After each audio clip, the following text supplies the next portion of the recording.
Assalamualaikum warahmatullahi wabarakatuh.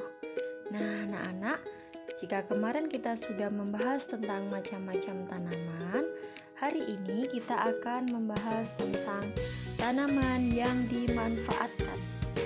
Ada yang dimanfaatkan bijinya, ada yang dimanfaatkan buahnya, ada yang dimanfaatkan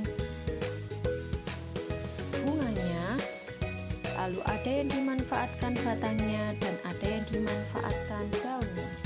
Nah, tumbuhan yang dimanfaatkan bijinya adalah contohnya seperti jagung dan padi. Biji jagung dan padi adalah untuk makanan pokok kita sehari-hari. Nah, itu adalah contoh dari tumbuhan yang dimanfaatkan biji-bijinya.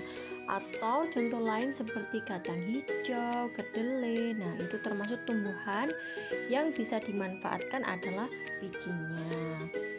Sedangkan tumbuhan yang dimanfaatkan buahnya yang kita bisa menikmati buah tersebut, contohnya seperti apel, lalu mangga, lalu juga kapas. Nah, ini termasuk tumbuhan yang dimanfaatkan buahnya.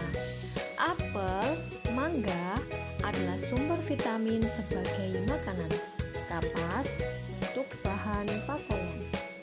Nah, setelah kita belajar tentang tumbuhan yang dimanfaatkan buahnya, kita akan membahas tentang tumbuhan yang dimanfaatkan bunganya.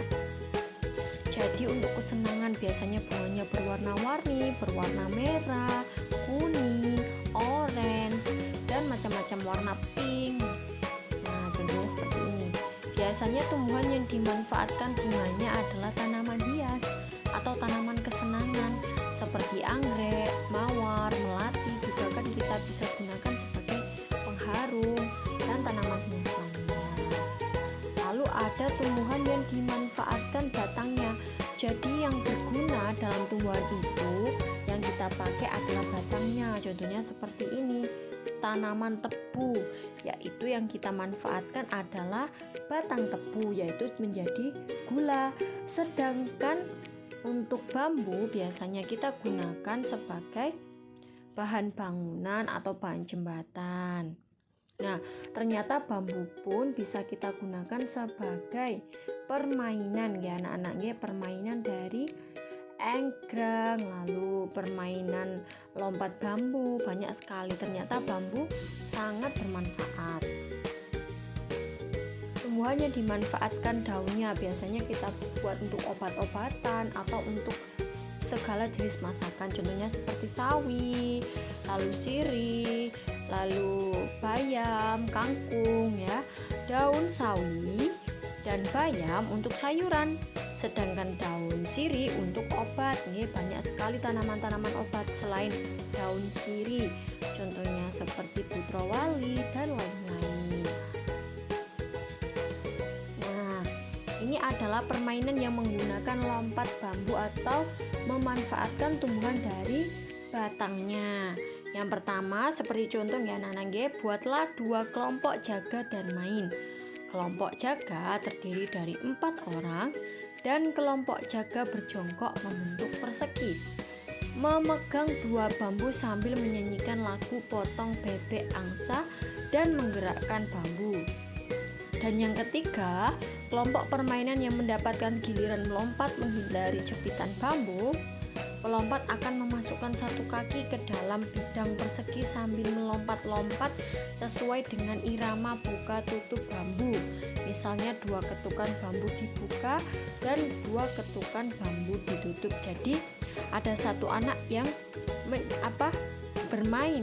Jadi nanti ada yang menutup bambu tersebut, dia harus melompat. Nah, seperti itu ya. Nah, yang ini adalah penjumlahan bersusun. Kita sekarang sudah belajar tentang penjumlahan lebih dari angka 50 ya. Jadi anak-anak biasanya menggunakan penyelesaian atau cara bersusun panjang dan pendek. Nah, contoh dari ini adalah 17 ditambah 51. 17 yaitu 1 puluhan dan 7 satuan. Lalu 51 yaitu 5 puluhan dan 1 satuan. Jadi 7 ditambah 1 sama dengan 8, lalu 1 ditambah 5 sama dengan 6. Jadi 17 ditambah 51 adalah 68.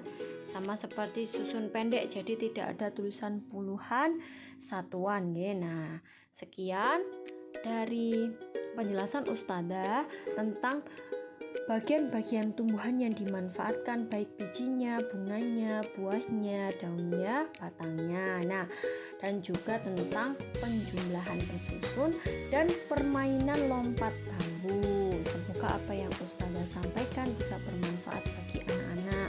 Ustazah akhiri. Wassalamualaikum warahmatullahi wabarakatuh.